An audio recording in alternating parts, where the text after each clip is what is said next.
you're one step ahead of yourself. Usually you're 2 steps ahead of me. I don't know about that. If I'm 1 step ahead of myself, that means that means I'm 1 step behind Stephanie. Okay, great. Sorry.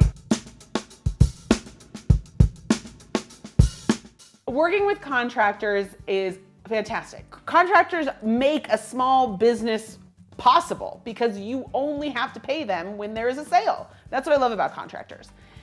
What is a challenge about working with contractors for me is getting, most of them have a video background. They're talented shooters, editors, and there's not one way to make a video. There's not one way to make a marketing video. Every show that you watch on television has a different style, a different approach, and some of them think that the camera is really important.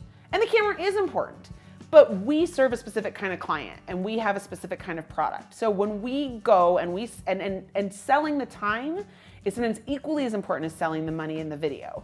We need you to shut down for 4 hours and let us come in and put a camera in front of you and everybody that works with you. And that's a big ask of people, and they're not gonna understand. And the clients that I'm serving, this is likely one of their first video projects. I would say probably 80% of our customers. Now 70% of statistics are made up on the spot, but a lot of our customers, it's their first experience with a shoot, and they don't have time or patience for an Academy Award winning shot. And that's not what they paid for, and that's not what I've usually paid a contractor for. So even if they are that contractor and they can charge a TV network or a Toyota commercial, marketing agency, I'm not usually paying that, and I don't want it. That's I think probably our biggest challenge with contractors, is that we want them to serve the clients the way we've set up the product.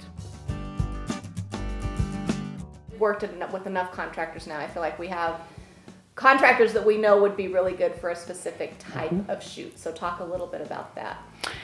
Well, and that's the thing. I think that, we get a read on the client pretty quickly. If this client is wanting to just get a lot of stuff. There's clients that want a lot of people on camera and want a lot of stuff in the can, and meaning stuff on film. And we want to accommodate those because that's, again, how we differentiate ourselves. We are going to be making the most of your 4-hour shoot. So if we need to do 5 interviews in a 4-hour shoot, that means we're setting up one location and we are lighting it once and people are coming in, and that's how we're interviewing them.